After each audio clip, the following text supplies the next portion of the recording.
Revelation the Living TV. It is another day and a wonderful edition of Issues of the Moment.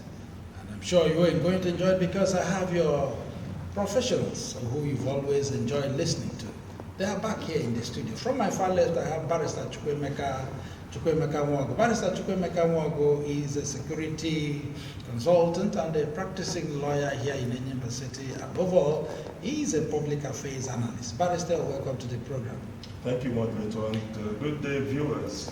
And I have Comrade Nnamdi Lekwaji. Comrade Nnamdi Lekwaji is a political affairs analyst and also a public affairs analyst. And Comrade Lekwaji is a historian. Comrade, welcome to this program. Thank you for having me join you, and thank you for also recognizing me as a historian. All right, today we're going to go into sundry issues as it concerns the Jagaban, the city boy of Lagos, the presidential candidate of APC. But for obvious reasons, in as much as we are still going to take some issues on that, but the issue of the drug issue, we are not going to take it today for obvious reasons. Although on public demand, we've had some of our listeners writing in and viewers writing in asking us to say something about that. But because of the recent MBC sledgehammer on a particular station, we are not going to do that. And then somebody also wrote in to ask about the $460,000, what it was for. And then we are not going to take that. We are going to basically look at two major issues. Still on the comments of President of the incoming, do I say incoming? The APC presidential candidate, but if I should borrow council's word, but, and then the no pay, no work, no pay issue of the federal government concerning the ASU. These are two things we are going to look at. For today, the presidential candidate of APC, Bola Ahmed Tinibu, on Wednesday said those criticizing him over his choice of Kashim Shettima as his running mate approached him to be his running mate, and he refused. And he said they did so many things, both Christians and so on, and that his refusal is what has caused all these criticisms, not because they found anything wrong. We are going to take that. After that, we go on about 5 other points he mentioned and that we are going to look at. Council, let me start with you. He said the criticism concerning him, he has accepted the fact that yes, he's openly being criticized. But it's just because most of them who are doing this are his close friends who approached him to be his running mate and he refused. And that is why they're criticizing him. I am certainly not a friend of the bat. Neither am I close to him. I am very critical of his choice. So it becomes neither here nor there for him to say that those criticizing him are his close friends that approached him and he refused. He's just being economical with the truth. I think that he himself, deep within down him, he knows that he made a wrong choice. But typical of him, he doesn't like admitting the truth.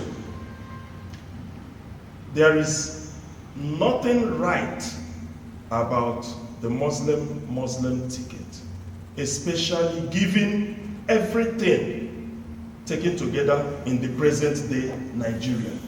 Probably in the past it may have worked at a point in time in history. Thank God we have my good friend and brother here, Comrade, who is a historian.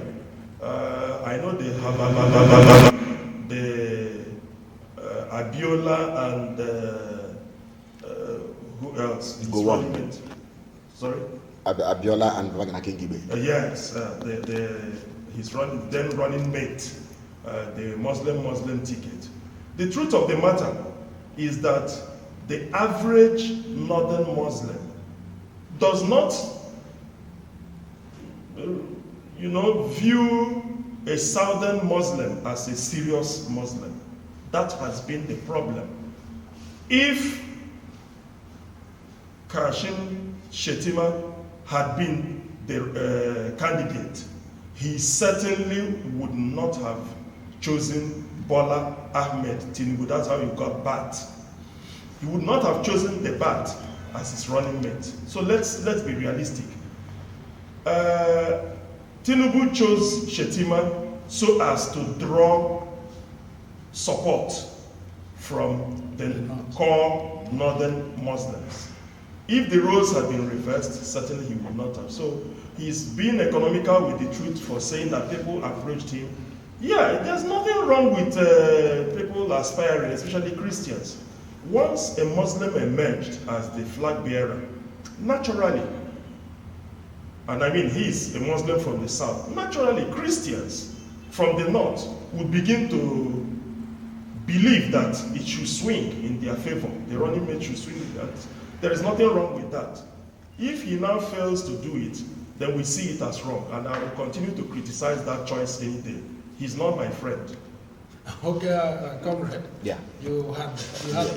what the bat said. Yes, I think it was a fallout of his meeting with CAN, that's Christian Association of Nigeria. Yes. Where we began to hear a lot of things he said, even going down to the extent of personalizing it, talking about his family, where his wife is a pastor, Yeah, we'll come to and that. then yes, and all that. So what Abel Tinubu is doing is also strategy.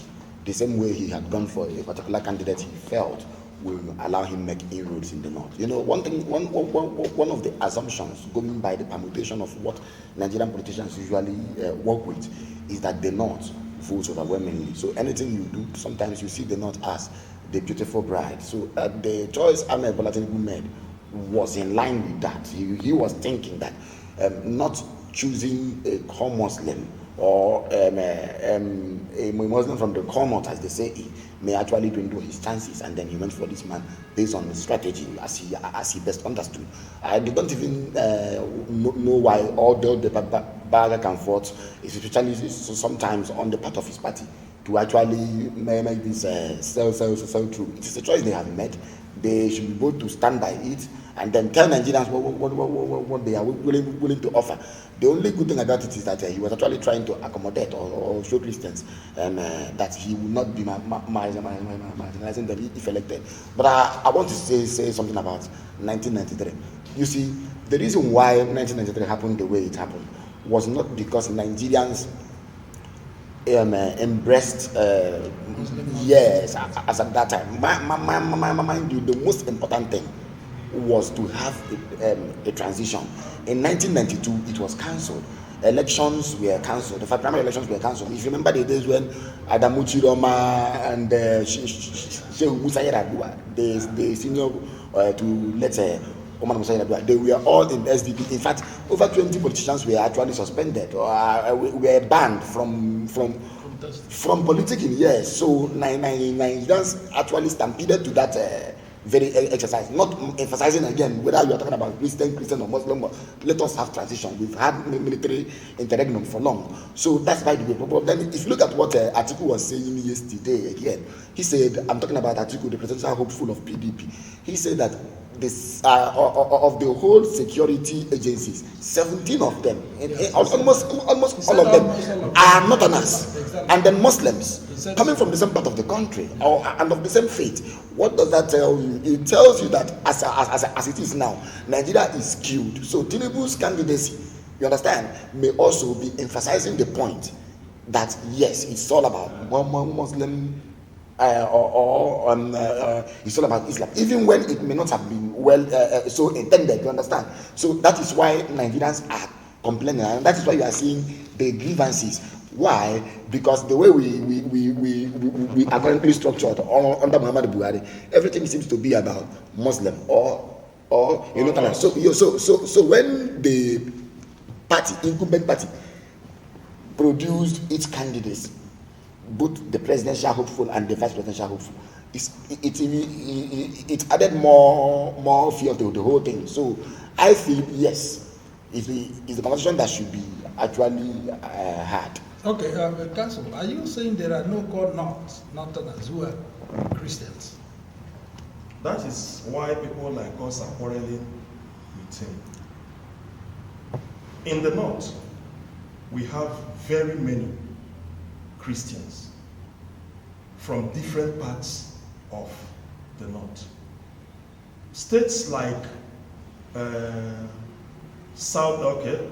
Taraba, Niger, Nasarawa, parts of Adamawa, and also southern Kaduna boast of high population of Christians. Even Fulanis, who are Christians. I know Fulanis who are members of the Anglican Church to which I belong. The nomadic, there's a particular bishop in the Anglican Communion, we refer to him as the nomadic bishop. He is there just to attend to evangelize to the Fulanis who are nomadic by nature. So we have them. To now suggest that you are choosing a northern Muslim as running mate because you don't think there are Christians in the north is to be, like I said before, being economical with the truth and being most unfair. There are many more things you said about choosing the man he chose. So we'll still come to that. But Tinibu dismissed the claims that he planned to Islamize Nigeria with his choice of Shetima. Yeah, he has demonstrated it. There is no other way. My people, the Ngwas, they will have some very powerful proverbs. One of them might not be very proper now on air to use it. Otherwise, I would have used it to show you that, let me modify it. Like we will say, the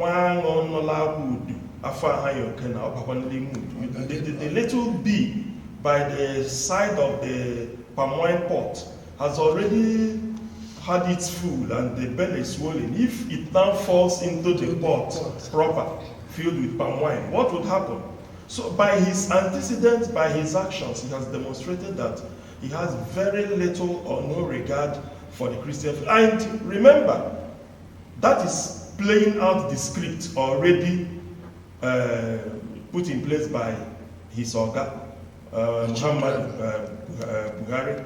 And Tinubu has promised us that he is going to continue the legacies of Buhari, which means marginalization of Christians, marginalization of Southerners. That is what this administration is already doing. And so if Tinubu is going to continue it, he has already demonstrated that is what he's going to continue doing. Okay, comrade, before you look into that, he also further said that if he cannot Islamize his family, yes, who are almost Christian, because if he's contesting within his family, he's bound to fail because they're all Christian. Yeah. How can he Islamize? Yes, I do not even foresee the possibility of Tinubu trying to Islamize Nigeria. But I have to say it, and it's my personal view. What Tinubu did was what he felt will sell him. You understand? The choice he made was what he felt will sell him to get votes from the north. You understand? And then come down to the south and slug it out with other aspirants. But I think, like I have said before, I wouldn't know why they much ado or him trying to defend it. It's a choice he made carefully. Mind you, it took long before that pronouncement was made. It took long before the pronouncement was made. People were thinking that he would have chosen a Muslim from the northern extraction, but he didn't do that. Yes, a Christian from the northern, a Christian of northern extraction. And he didn't do that. So this is a choice he carefully made, thinking that it will project his candidacy and the candidature. But all things said, I think the reason why we are having it this way is that under the current dispensation, we've never had a divided and skewed country like this, where you have the dichotomy between the Christian and the Muslim, between the north and the south, between the Hausa and the Fulani, and all these things manifesting is because President Muhammad Buhari failed woefully than any person before him in the history of our country to manage the diversity of this country. That is why you are seeing this thing, and that is why it's also affecting the choice Tinubu made. But as for trying to Islamize Nigeria, it may not be his agenda, but to the extent that he made that choice, is already what it is, and whether we like it or not, it will have to also reflect on the way Nigerians will. Let me remind you something. You see, this is a particular administration where Donald Trump categorized or classified Nigeria as a country of concern. And what does that mean? Where Christians are persecuted, where Christians suffer persecution. You understand? It was only Joe Biden who came and relaxed that very policy. So it tells you something. And we've had Christian Association of Nigeria can demonstrate, wore black, march in protest along the street for killing of reverend fathers, of clergy, of people in the. So to me, I think that choice, Tinibu carefully made it. So he should also, to me, embrace it. Okay. Viewers, before we continue, it is important to note that whatever view aired here has nothing to do with living television. They are pure individualistic. The owners own up to them. All right, having said that, on his reason for Shetima of the same faith ticket, Tinibu'S said these are irrelevant. The way that people look at it, that they are quite irrelevant. That he also said that he is only concerned with the well-being of the country, that talking about it is irrelevant. And also he said he did not choose him so that they could form a same ticket government. Yes, same faith government. He said, I choose him because I want a progressive government and people-based ideology ticket. Council. Looking at his choice and the antecedent of that his choice, there has been no time that Shetima had come across as a person that is people-oriented or having people-based ideology. That I wonder, I think it's just people get up and they tell us whatever they think they should tell us. Mind you, going back to history, remember that Nigeria is already a member of the Organization of Islamic Countries. Yes. So invariably, we are already Islamized. That is the meaning. Invariably. Remember the dust that it raised at the time this particular, that was under the military. Babangida regime, yes. The dust it raised. And since then, it has not been reversed till today. So what they might be doing might be to consolidate on the marginalization, consolidate on the stranglehold they have on the country. He said something about winning an election. I think whether it was you that his entire family is Christian. Yes. Yes. You know why? Because the family, they don't have anything to fear from him. And he has nothing to, he's not dragging anything in his family with anybody. But let him come outside, and that is where the contention will now be. So for him to begin to tell us issue-based, people-oriented, I do not see Shetima as having any track record that is worthy of emulation. I have not forgotten the role credited to him during the kidnap of the Chibok girls. Particularly the incidents leading up to it, and then even immediately thereafter. Those incidents leave much to be desired. They leave very sour taste in the mouth. His role in any of them is not something that anybody would want to bring him out and market him in public limelight again so soon. Okay. Comrade, I would also want you to look at this. I choose him thinking of who will best help me govern than who will help me worship. He chose him based on who will help him to govern the country, and not who will help him to worship. Yes, I think, Tinibu, like I have said, it's not even that we are here trying to, or that I'm here trying to establish the fact that Muslim ticket is evil. You understand? If we had a country where there is peace, where there is harmony, had it been that the existing social fabric of the day, the existing national fabric of the day, was actually one where there is unity, where there is tolerance, where there is peace, we may not be talking about this. Mind you, it's a beautiful thing that we do emphasize religion in politics. But what is happening now? What is happening in the polity? You understand? I said here that Atiku made a statement. Here is the where he said 17 out of the security agencies in the country, all of them are headed by Muslims. It speaks to something. It speaks to alienation of Christians. It speaks to marginalization. If you don't even like that word, but it's what it translates to. And let me also say this. You see, we are about it. In fact, we are at a time when we've never had it like this. Crises are not letting up. We are having tension pile up here and there, more worse than we had it even during the Civil War years or years before. But I have to say this: will the same people now aspiring, now listen, will the same people now saying we are supporting Muslim ticket, will they accept the Speaker of the National Assembly and the Senate President to be both Muslim? Because what it means is that yes, to be both yes. What does it mean that we are having executive control by Muslims? Let's say it the way it is. So will they also allow the legislature to be controlled by Christians? You understand? So that's the whole thing. If we are even laid for that, then it's okay. But then all things said, I still stand by it that whatever Tinibu made as a choice, he considered it strategic to appeal to the northern establishment, and then the mammoth followers there. Yeah. Okay, Council, I also want you to look at that, because he said picking a Christian running mate would have been politically very easy for him, but that is not his way. I keep on saying that he is being economical with the truth. Let us hypothetically try to reverse roles.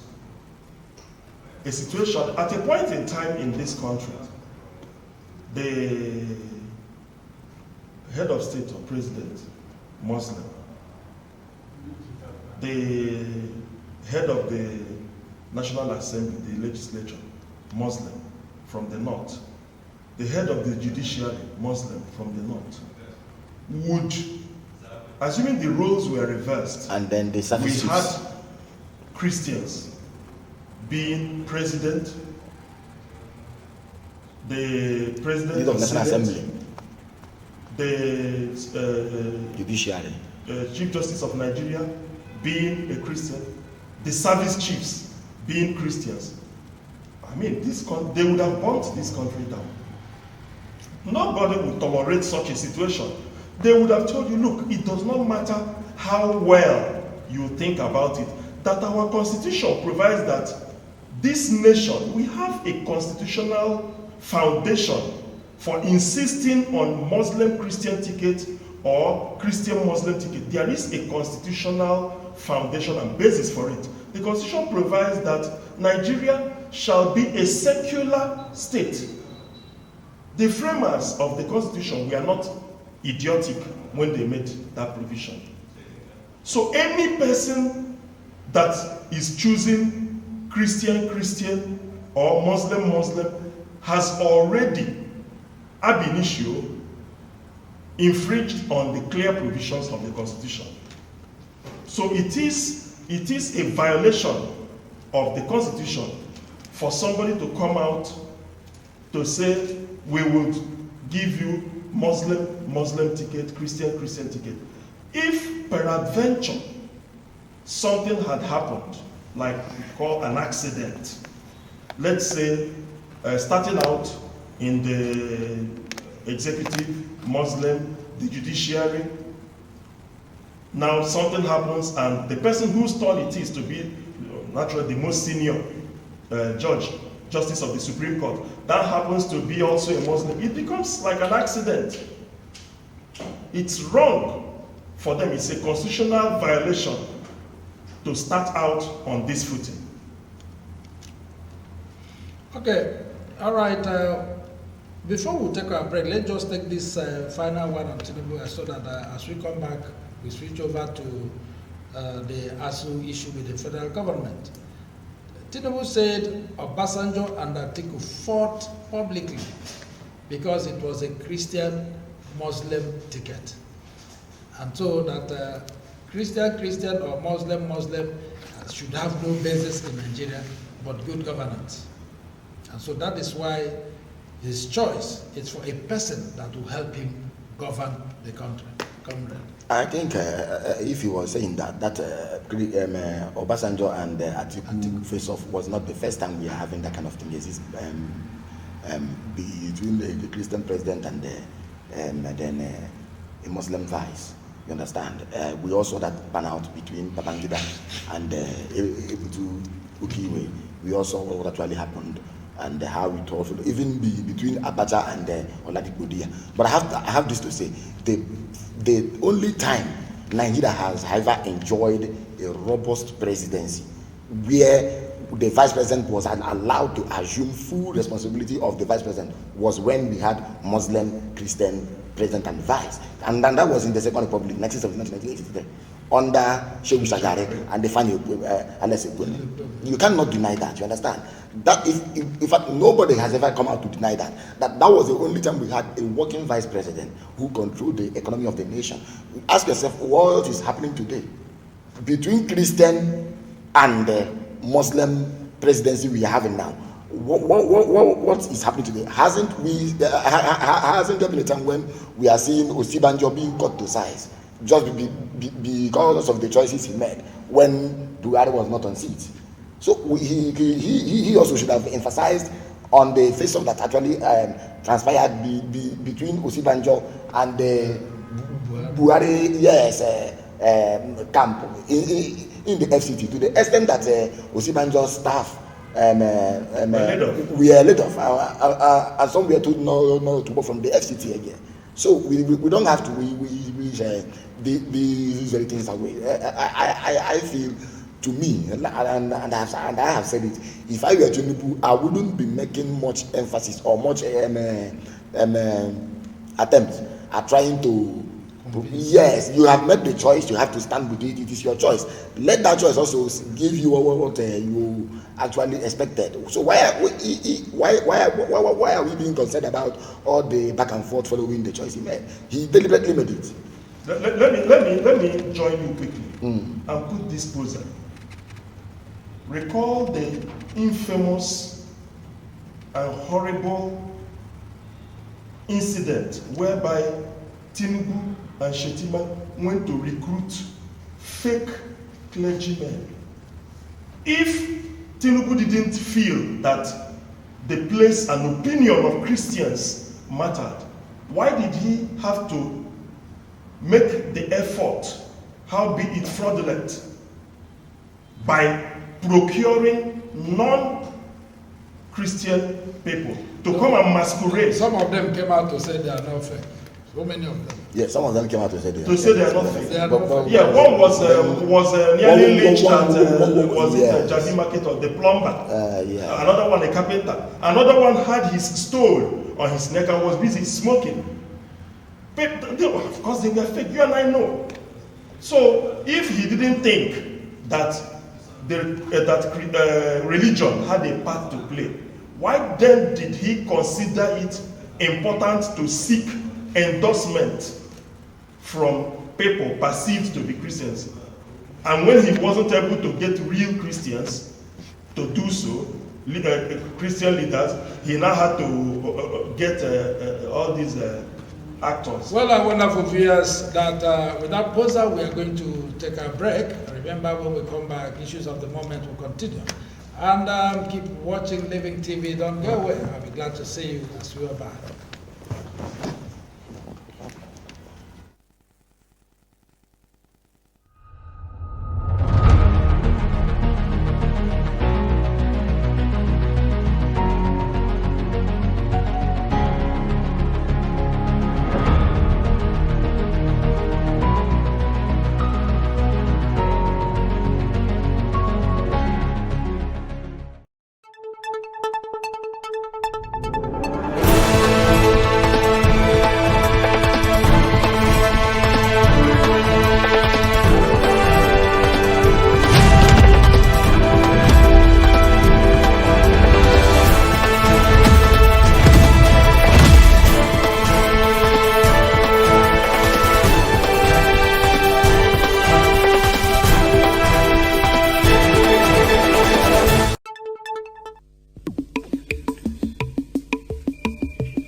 go.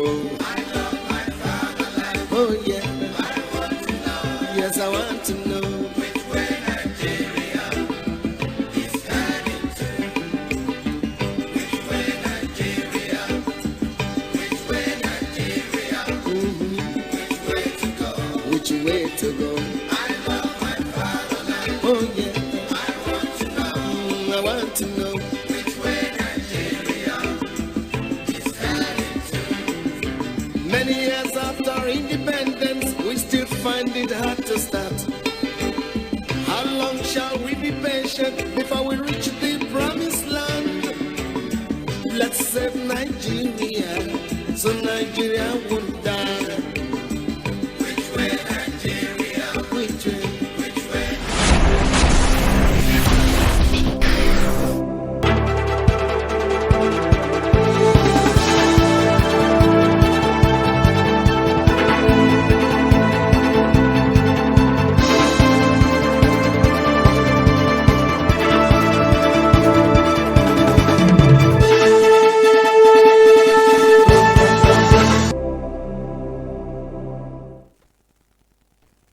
Welcome, my wonderful viewers. I'm glad you're still there watching Living TV. The Nigerian government has said it will not uphold, that he will uphold its commitment to the no work, no pay policy.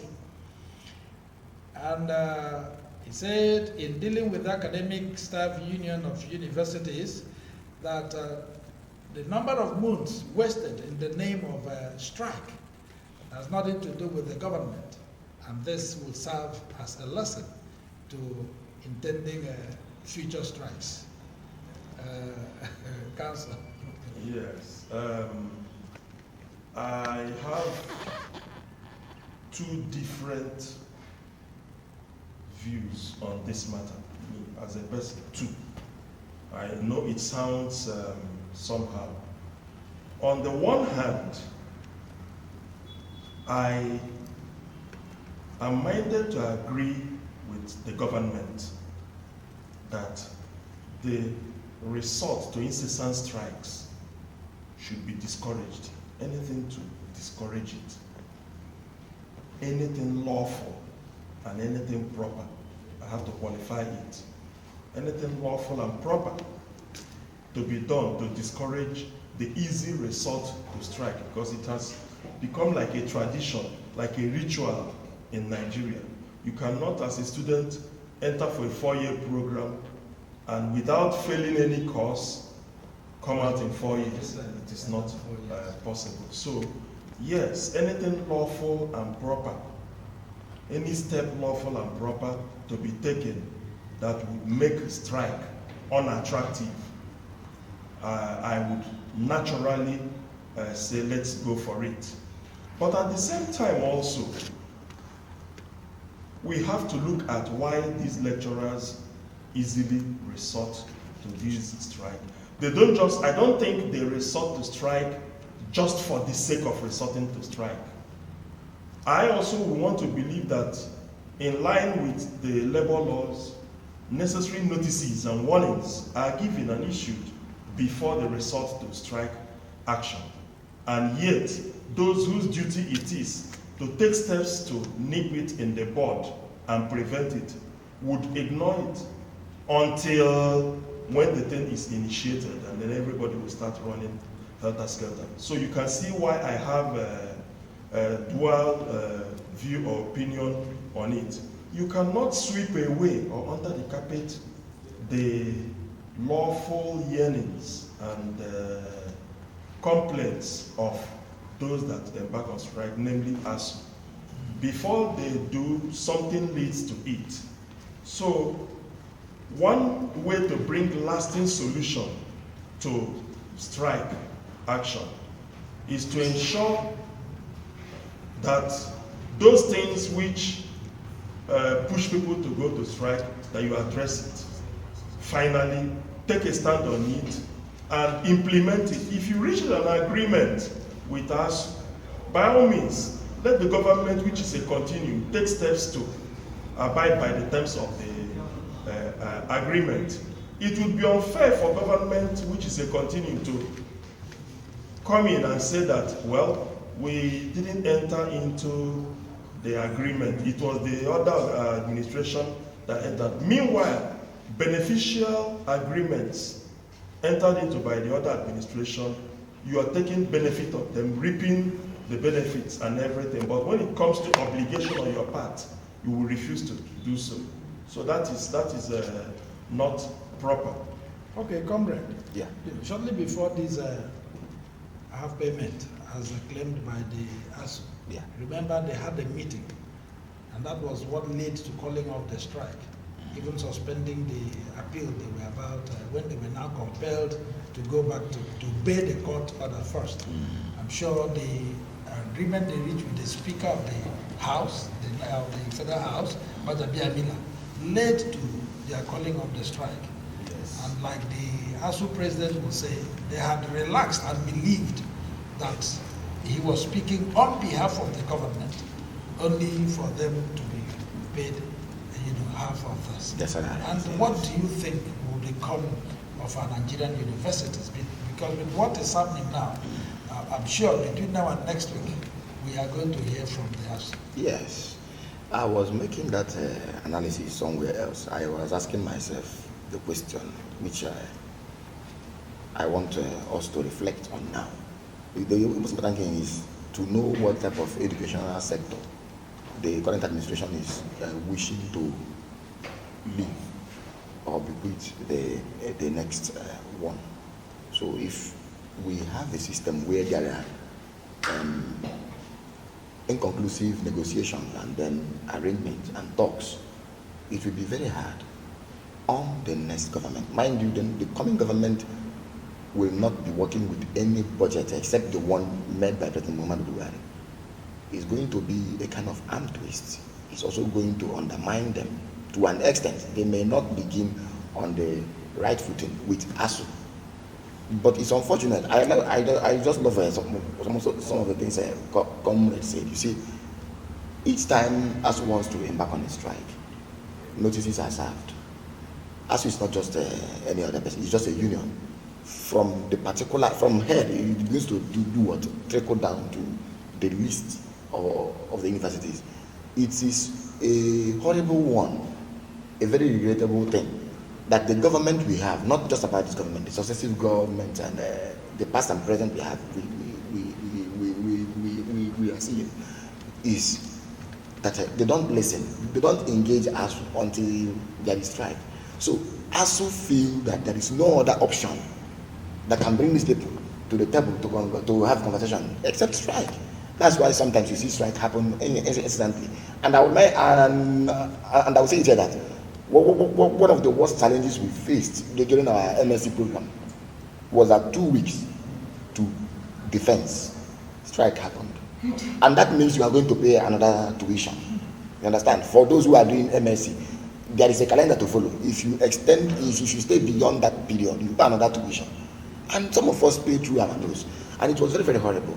You see, the most important thing is that, unfortunately for ASU, it was actually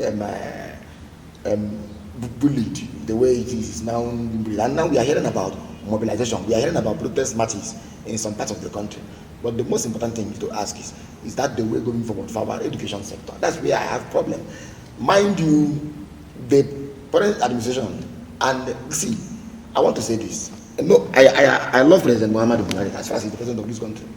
Because if he fails, it's not to my credit. It's not. It does nobody good that he should fail in delivering the mandate. I say this everywhere, but it is a shameful thing that this conversation with ASU.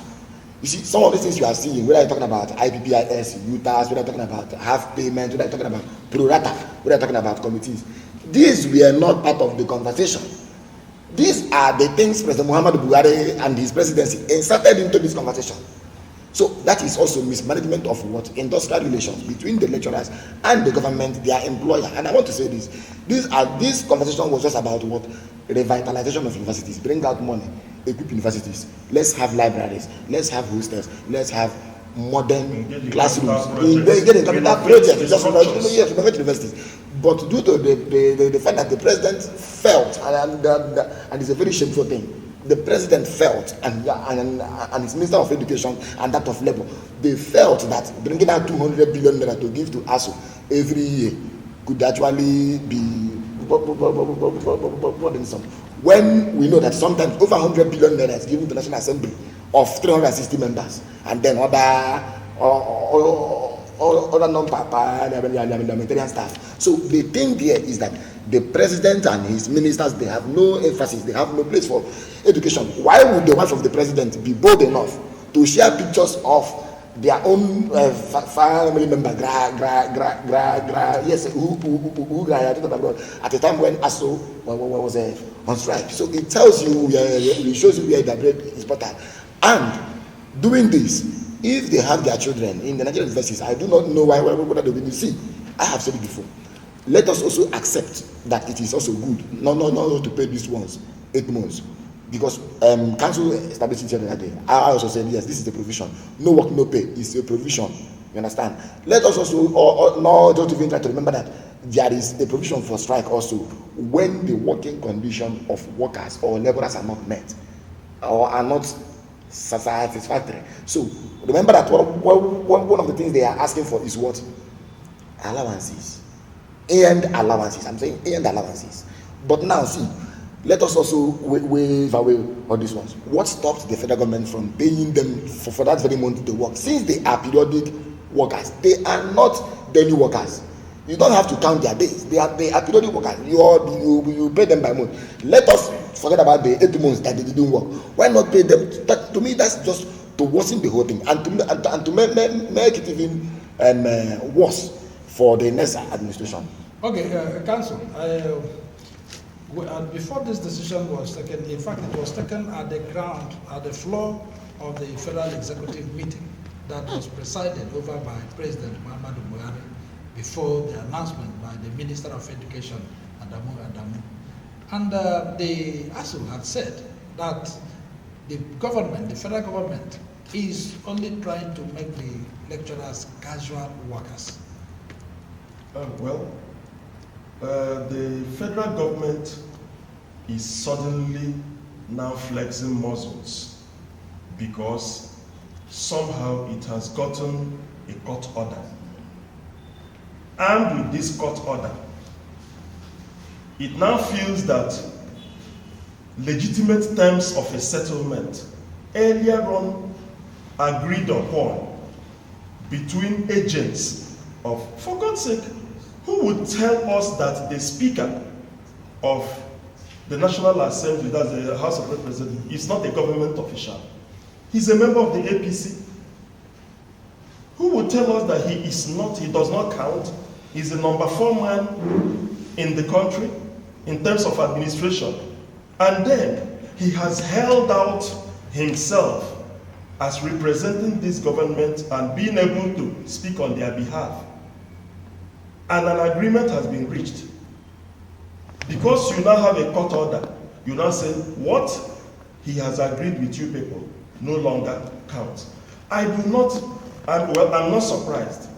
And since I'm not surprised, there is also a precedent.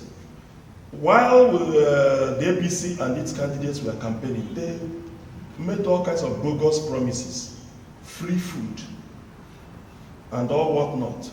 5,000 naira monthly to everybody that is not employed. Upon winning the election,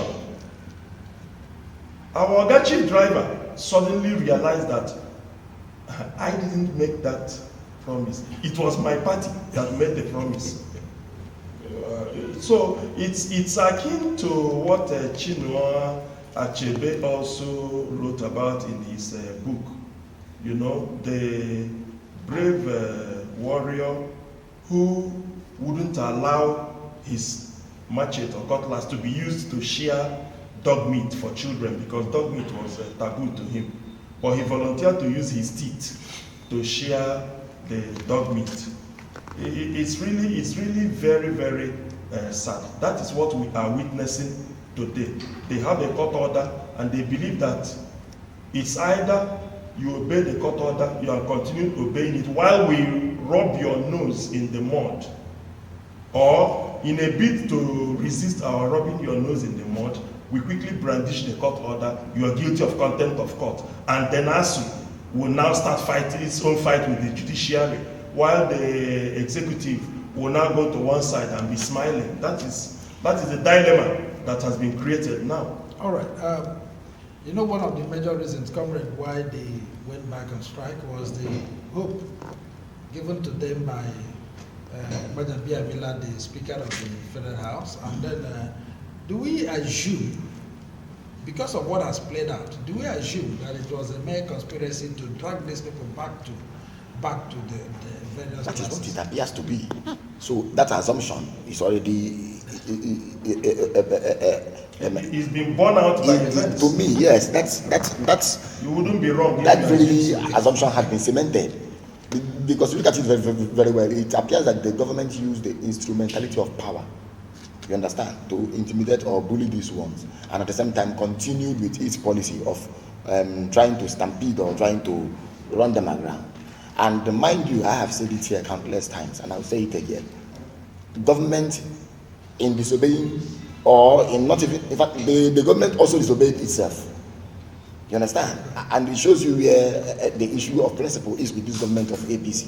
You see, this is a government that said, go to your place, prepare your positions or your grounds, bring to us, let us meet you somewhere. ASU went and met the government. They said, we will not be doing it this way, we will not be doing it that way. They are agreed. Memorandum of understanding was reached. They now said, we are going to be acting on this memorandum of understanding. They now reached MOA, memorandum of action. So why hasn't there been that action? So it tells you that the federal government was not even willing to honor its own words. And I can begin to tell you this. So for this very issue, we've had like 3 committees set up to renegotiate the same thing. First was the Jibril committee, Professor Jibril led committee. We had Professor Mimi Briggs led committee. Later, the Minister of Education announced that there was going to be a committee to be peopled by pro-chancellors, chancellors, and what have you. It was even up to 2 weeks. We heard of the court ruling. You understand?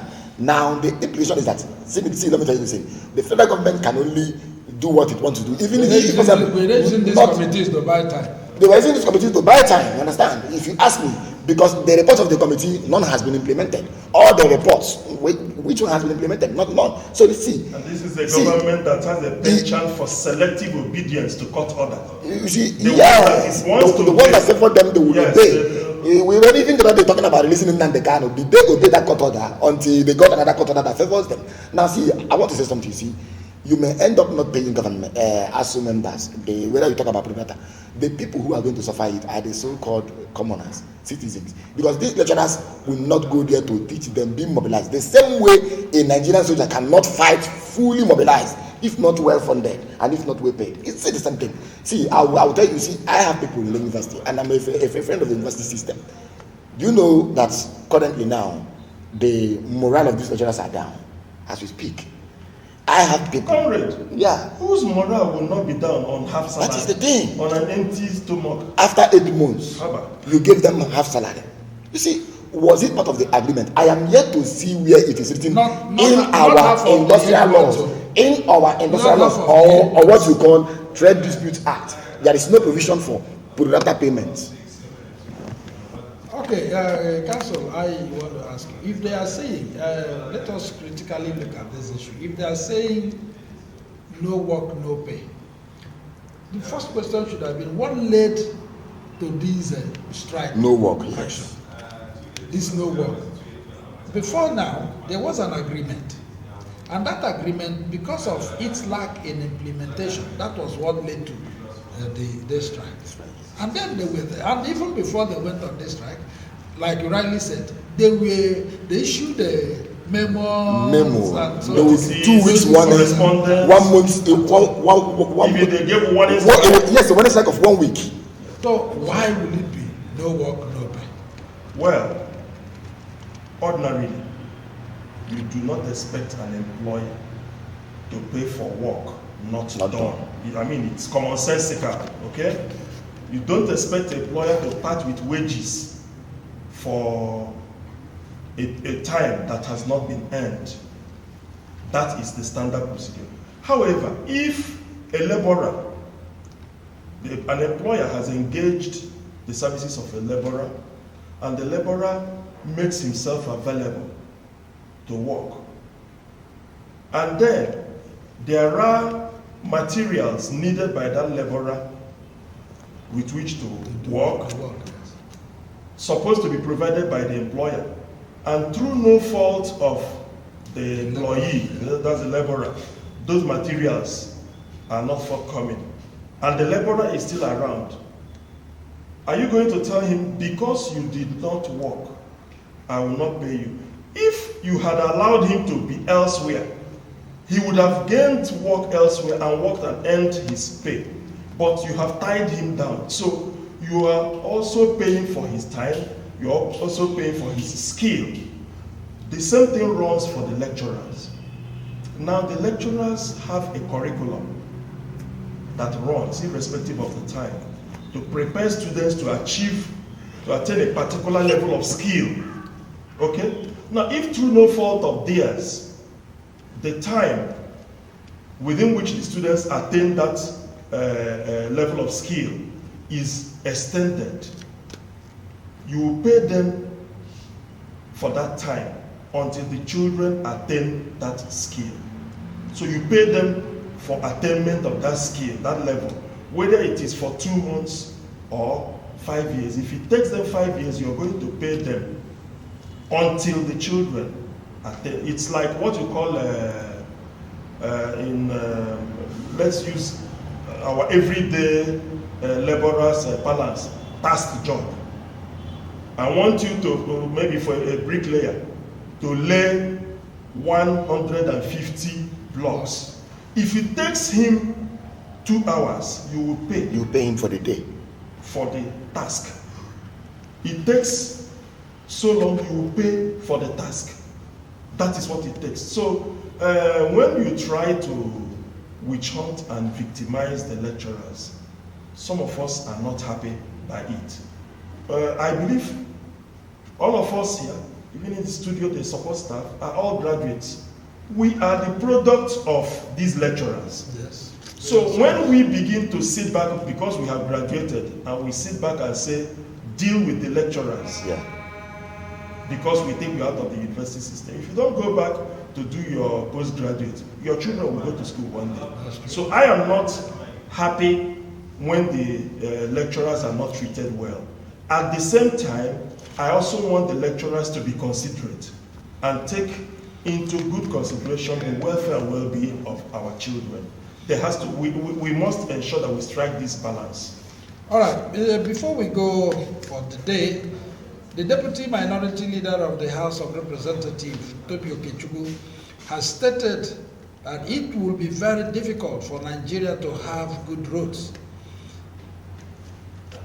across Nigeria, across the entire country, until the President, Major General Muhammadu Buhari, retired, has sent to the Road Fund and Road Authority bills passed by the National Assembly.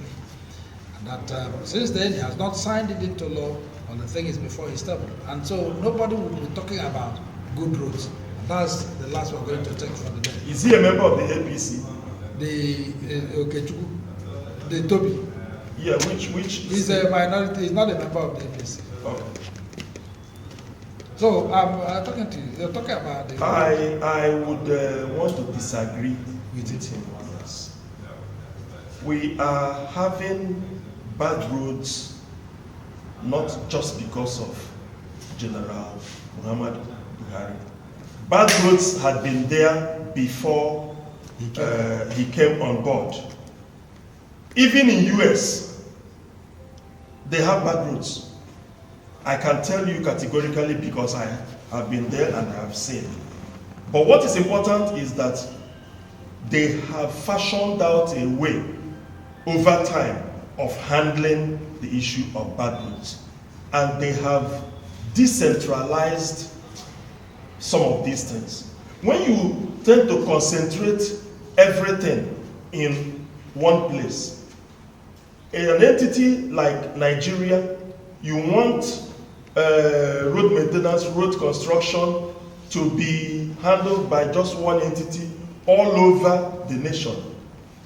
I mean, it's not going to work out well. That's why they even came down to establishing things like the FEMA, the Federal Road Maintenance Agency, so as to decentralize.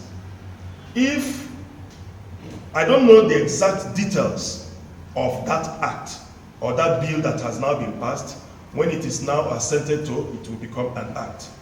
Why the minority leader would make such sweeping statement. But the point being made is that before Buhari came, in fairness to Buhari, we had bad roads. Okay, comrade, for the honourable member to have said this, don't you think if Mr. President is assented to this bill, that it will improve, maybe help improve our road network? Yes, the first thing is to understand the provisions of the bill. You understand? To understand what the bill is saying. That's the most important thing. Whether the bill is mandating government to do roads or saying these are the sources you have to draw from.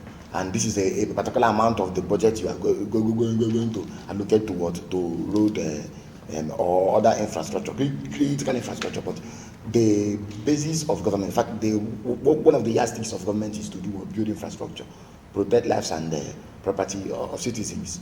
Understand? But I do not think that because the president didn't sign onto that bill or didn't work with that bill will actually undermine his ability to do projects, including roads. You see, the essence of having budgets and then capital projects is to build infrastructure, which also includes road. And then, to the best of my knowledge, building road and then this infrastructure is not in the 68-item exclusive list. It's in the concurrent list. The state can build road, the federal can build road. Even the local government can also build roads. So I don't know why they are saying that Nigeria will not build roads because the president did not sign onto the law. Until I know the detail of the bill itself. Okay. But actually, that's said again. I think the roads we are having, in all fairness, Buhari did not begin this. The other day, former President yes, he made a release where he talked about the East-West Road. I wouldn't know how to feel because this is a particular road of concern that actually crossed across through his own part of the country. The majority of the project Buhari is still grappling with today were what PDP bequeathed. Let's be fair. Whether you're talking about East-West Road, whether you're talking about Lagos Express Road, whether you're talking about Abuja Kaduna Road, whether you're talking about Enugu Port Harcourt Road, all these are roads. But it's unfortunate. Yes, but then it's unfortunate that we are still here talking about this, and that Tinibu'S is also promising us road, and Odi is also promising us to Tinibu promised to continue the legacy of abandonment of roads. So all these candidates are talking about roads. He said you continue the legacy. Yes, the legacy Buhari is giving us is abandonment of roads in certain parts of the country, like the southeast. So since Buhari has abandoned them, we even have the development Tinubu will commission. continue the legacy by also abandoning. We even have the legacy by making sure the roads are. We even have that what now? No, Buhari hasn't worked on the roads.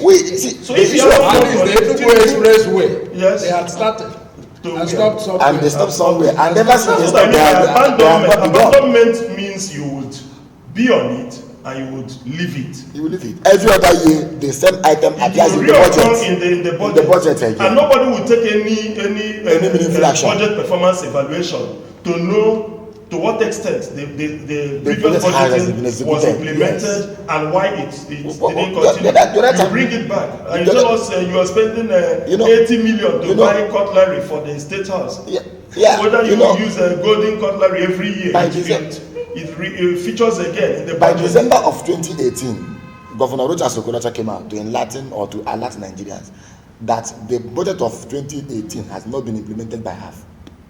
As of December 2018, when the president was actually articulating the budget of 2019, you have not implemented half of this budget. You are going to the budget. You understand what I'm And saying? we are borrowing. So, and that's why we don't even have a budget. I'm trying to say this. If we have a budget, we will be able to capture all these things happening to us. Now listen, inflation today is 21%. The assumption of budget of 2023 is 17%. How realizable is that? Obviously, that's a question for those of you out there and those of you who are in government. I'm sure you're listening. And this is where we're going to draw the content for today. From my far left is Barrister Chukwemeka Umago. Barrister Chukwemeka Umago, thank you for being part of this program.